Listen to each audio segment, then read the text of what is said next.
hatimu. Isma syi'ta, apa yang mau kau makan, makanlah. Apa yang akan kau bekerjakan, kerjakanlah. Fa innaka mayyit, tapi ingat, kau akan menjadi mayat, kau akan mati. Semua akan diminta pertanggungjawaban di hadapan Allah. Allahu Akbar, Allahu Akbar. Saudara kita yang terbaring di rumah sakit, hari ini sayup-sayup suara azan dari masjid rumah sakit masuk ke telinganya. Dia menonton di televisi acara live solat Jumat, tapi saat itu dia hanya mampu terbujur kaku. Ruhnya masih ada dalam jasad. Anaknya tidak bisa berada di sampingnya karena security tidak mengizinkan keluarga berada di dalam ruang ICU. Dia duduk di dalam. Suara terdengar, azan bersahutan, hayya 'alas salah, mari salat, hayya 'alal falah, mari menuju kemenangan. Dia hanya bisa meneteskan air mata. Kenapa? Kalau dulu dia waktu sehat sempat beribadah, penyesalannya tidak terlalu banyak. Tapi kalau di saat sehat walafiat tak sempat untuk menempelkan kening ke lantai, tak sempat melangkahkan kaki ke rumah Allah, tak sempat mendengarkan khutbah, maka tak ada duka di atas duka. Air mata yang meleleh tak dapat mengembalikan masa lalu. Lan tarji'al ayyamul lati madat, yang lalu tak dapat diulang kembali. Air mata darah menangis, yang sakit tak akan sembuh, yang mati tak akan hidup. Penyesalan selalu datang di akhir perbuatan. Belum pernah orang menyesal sebelum perbuatan berlalu. Selalu penyesalan di akhir. Di saat itu penyesalan tak lagi bermakna. Apa kata mereka ketika melihat azab Allah? Rabbana, hai Tuhan kami, ya Rabb kami, absarna, mata kami sudah melihat azab, wa sami'na, telinga kami sudah mendengar suara tangisan, teriakan, pekikan di dalam neraka. Farji'na, kembalikan kami lagi ke dunia, na'mal salihah, kami ingin beramal saleh, inna muqinun, kami yakin seyakin-yakinnya. Tapi saat itu penyesalan tak lagi bermakna, karena dunia tak mungkin utuh semula, karena sudah menjadi sunnatullah yang lampau tak akan kembali.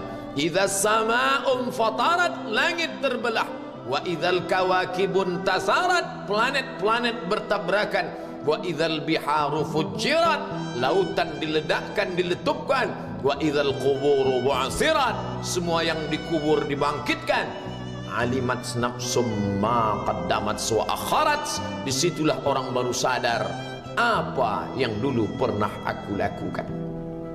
Wa qadimna ila ma amilu min amalin, semua amal mereka kami tunjukkan, kami datangkan. Ini amalmu, ini infakmu, ini wakafmu, ini sedekahmu, ini salawatmu, ini bacaan Qur'anmu, ini zikirmu. Tersenyum mata melihat amal. Faman ya'mal mithqala dzarratin khairan yarah. Tapi jangan lupa, apakah yang dosa-dosa itu dilupakan begitu saja? Yang buruk pun akan nampak juga. Faman ya'mal mithqala dzarratin syarran, sebesar ujung rambut, sebesar telapak kaki semut yang hitam, di atas batu yang hitam, di tengah malam yang kelam, di dalam samudra yang gelap, akan ditampakkan juga pada hari itu. Yauma tublas sarair, segala rahasia ditunjukkan, dan mata akan melihat dengan penglihatan yang nyata. Mulut tidak lagi bisa menjawab. Al-yauma nakhtimu ala afwahihim, hari itu mulut kami kunci, karena mulut itu yang dulu pandai mencari-cari alasan, bersilat lidah, maka hari itu lidah dikunci. Wa tukallimuna aydihim, tangan mereka akan buat bicara. Wa tashhadu arjuluhum, kaki bersaksi. Apa yang akan dibicarakan tangan, apa yang akan dipersaksikan kaki? Bima kanu yaksibun, semua yang pernah dilakukan di masa yang lalu. Berapa atasanmu sanggup memberi gaji sehingga begitu enteng kau tinggalkan solatmu? Apa yang dijanjikan istrimu sehingga begitu enteng kau berikan yang haram? Hanya rayuan sesaat, padahal dia pun akan meninggalkanmu sebelum masa tua tiba. Apa yang dijanjikan anak-anakmu? Ayah, kami akan menjagamu di hari tuamu nanti, maka berikan kami yang kami inginkan. Belikan kami rumah yang besar, belikan kami kendaraan yang mewah. Nanti setelah hari tua kami akan menjagamu, kata mereka. Tapi setelah kita tua, dosa-dosa begitu banyak terkumpul, mereka pun meninggalkan kita di panti jompo yang penuh dengan kesunyian, hening, sepi. Suara cucu tak terdengar menangis, karena mereka pun malu mengakui kita sebagai orang tua. Suapkanlah yang haram ke mulut mereka, berikanlah yang batil ke dalam perut mereka. Itu hanya akan menjadi azab di dunia sebelum hari kiamat tiba. Ish ma syi'ta, hiduplah sesuka hatimu. Ish ma syi'ta, apa yang mau kau makan, makanlah. Apa yang akan kau bekerjakan, kerjakanlah. Fa innaka mayyit, tapi ingat, kau akan menjadi mayat, kau akan mati. Semua akan diminta pertanggungjawaban di hadapan Allah Subhanahu wa ta'ala. Hari ini orang boleh tertawa, hari ini orang boleh merasa dunia dia yang punya, tapi sampai masanya yang hijau akan berubah menguning, yang kuning akan mati, yang mati akan menjadi debu, yang debu ditiup angin hampa tak bermakna. Lalu apa yang akan dibawa menghadap Allah Subhanahu wa ta'ala? Amal saleh. Kalau pernahlah mulut itu membaca sepotong dua potong ayat sebelum berangkat bekerja, kalau sempatlah masuk ke kamar mandi mengambil air wudhu, solat sunat duha sebelum berangkat bekerja, kalau sempatlah ketika duduk dalam suasana santai membuka iPad, lalu dibuka Quran digital sambil melihat beberapa ayat, merenungkan maknanya, mengingat mati, kalau sempatlah mulut mengucapkan subhanallah wa bihamdihi subhanallahil azim, kalau sempatlah anak istri dibawa ke masjid iktikaf mendengarkan pengajian, kalau sempatlah beberapa persen dari pendapatan itu dilimpahkan ke rumah anak yatim panti jompo masjid, kalau sempatlah beberapa meter tanah dibeli untuk pembebasan mendirikan rumah Allah, kalau sempat memberikan beberapa karpet untuk rumah yang selalu ditinggalkan, kalau sempatlah membelikan beberapa kilo beras untuk yatim piatu dan panti jompo, itu yang akan menolong di hadapan Allah. Adapun rumah besar dengan beberapa semen, dengan beberapa busi yang banyak, semua akan menjadi tinggal kenangan. Mereka akan menjual, membagi-baginya. Tanah yang dulu harganya semeter 100.000 sekarang sudah menjadi 5 juta. Mereka akan bagi-bagi itu semua kepada ahli waris. Lalu kita hanya membawa 3 helai kain tipis yang tidak berjahit, dan itu semua menjadi milik orang. Kalau dulu mereka kita didik dengan pendidikan yang baik, di tengah malam mereka bangun menetes air matanya, lalu dia berdoa, Rabbighfirli wa liwalidayya warhamhuma kama rabbayani shaghira, seperti tetesan embun di tengah gurun Sahara yang panas. Kalau sempatlah mereka berdoa, Allahumma ighfir lahu warhamhu wa'afihi wa'fu anhu, maka mengalirlah air yang sejuk ke tenggorokan yang kering.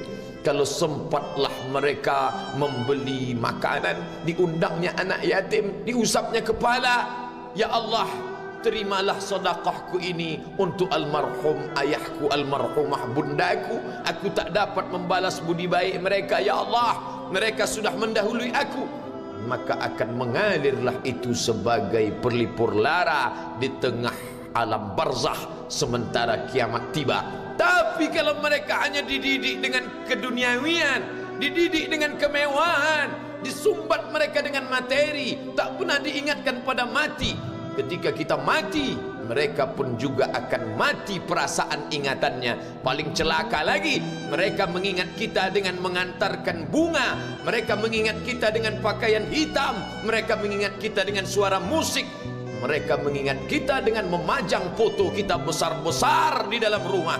Dan itu hanya menjadi penghalang rahmat Allah turun, tidak berkesan sedikit pun. Mereka sedang menyangka kalau dinyanyikanlah lagu kesenangan kita, terobat rindu hatinya. Kalau dipajangnya foto kita, dilingkarkannya karangan bunga, puas rindunya. Padahal itu tidak membuat pengaruh apapun kepada kita di alam barzakh. Maka sayang, buatlah sayang yang mengingatkan sesudah mati. Kalau rindu, buatlah kerinduan yang membuat dia akan tetap mengalir sebagai satu amal sesudah kematian. Idza matal insan, kalau manusia mati, inqata'a. Dulu rajin membaca Quran, berhenti. Dulu rajin salat tahajud, berhenti. Dulu rajin menghatamkan segala yang baik-baik, berhenti. Tapi ada yang tetap mengalir. Di antara yang mengalir itu adalah sedekatun jariyah. Sempat membelikan beberapa bungkus nasi. Nampak orang tua di panti jompo menyuap nasi itu, menggeletar tangan mereka karena usia lanjut, menetes air mata. Kita bukan sedang melihat orang tua, kita bukan sedang melihat orang lain. Saat itu kita sedang melihat potret diri kita 30 tahun yang akan datang. Di mana aku 30 tahun akan datang? Surga, kenikmatan yang luar biasa. Tapi dia tidak akan dimasuki oleh orang yang biasa-biasa. Solat biasa, baca Quran biasa, zikir biasa, untuk mendapatkan yang luar biasa. Maka itu bukan perimbangan ibadah yang fair. Hanya dengan solat wajib biasa, hanya dengan baca Quran biasa, hanya dengan zikir biasa, hanya dengan sedekah biasa, berharap akan masuk ke dalam surga yang luar biasa, maka sungguh bukan suatu perimbangan perniagaan yang seimbang antara makhluk dengan Khalik Allah Subhanahu wa taala. Khutbah Jumat ini kembali mengingat kita, mengajak merenung bersama. Kita ini mau kemana? Di sini untuk apa? Yang kita bawa menghadap Allah itu apa? Apakah nama, jabatan, kebesaran, harta benda ikut menghadap Allah? Tidak. Dia akan tinggal menjadi puing-puing kenangan. Yang akan dibawa adalah amal saleh. Makanya kita selalu berdoa selesai wudu, Allahumma ja'alni minat tawabin waj'alni minal mutatahhirin. Ditutup dengan waj'alni min ibadikas salihin. Karena orang yang soleh lah yang selamat dari kerugian, yang lain rugi. Innal insan, semua manusia lafi khusrin, rugi. Yang kaya rugi, yang punya kuasa rugi, yang ganteng rugi, yang punya anak rugi, yang punya istri rugi.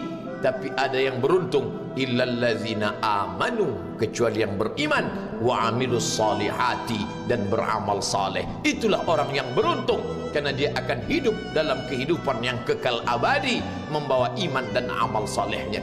Kalau sampai hari ini masih bersemayam di dalam diri kita, mari kita jaga. Dan kita berharap kepada Allah husnuzan, Allah menutup usia kita ini dengan husnul khatimah. Ketika itulah malaikat datang memanggil, menyambut, ya ayyatuhan nafsul mutmainnah, wahai jiwa yang tenang, irji'i ila rabbiki, kembalilah engkau kepada Tuhan Rabbmu, radiyatan mardiyah, engkau ridha kepada Allah, Allah pun ridha menerima engkau sebagai hambanya. Fadkhuli fi ibadi, masuklah engkau ke dalam golongan hambaku. Wadkhuli jannati, masuklah engkau ke dalam surgaku. Saat itu ruh keluar dari badan seperti tetesan air di hujung daun yang lembut menetes.